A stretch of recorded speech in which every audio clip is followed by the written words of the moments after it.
அஸ்ஸலாமு அலைக்கும் வரஹ்மத்துல்லா. வலைக்கும் சலாம் வரஹ்மத்துல்லா. ரஹ்மத்துல்லா அவங்க பேரும் ரஹ்மத்துல்லா.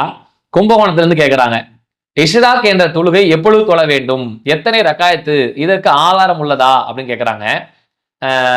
இஷ்ராக் அப்படின்ற இந்த வார்த்தையை பொறுத்தளவுக்கு நேரடியா நம்ம ஹதீஸுகள்ல பார்க்க முடியல.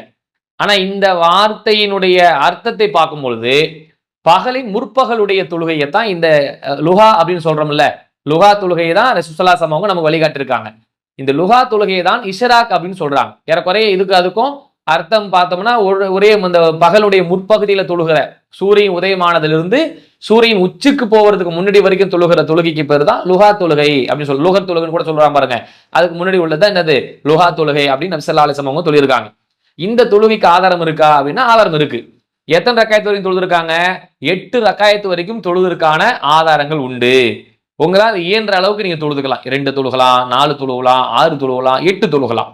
8 ரக்காயத்து வரைக்கும் என்ன செய்யலாம்? நீங்கள் அதிகபட்சமாக தொழுது கொள்ளலாம் அப்படின்னு மார்க்கத்துல ஹதீஸுகள்ல நமக்கு ஆதாரம் இருக்கிறதுனால இந்த அடிப்படையில உங்களால எப்படி முடியுமோ 8மே தொழ முடிஞ்சா 8 தொழுவுங்க. இல்ல என்னால டைம் இல்ல, வேலைக்கு போறேன், அப்படி போறேன், இப்படி போறேன், அதனால எனக்கு கிடைச்சது 2 4 தொழுதுகிறேன் அப்படின்னா அப்படி நீங்கள் 2 4 தொழுதாலும் மார்க்கத்தில் குற்றமில்லை.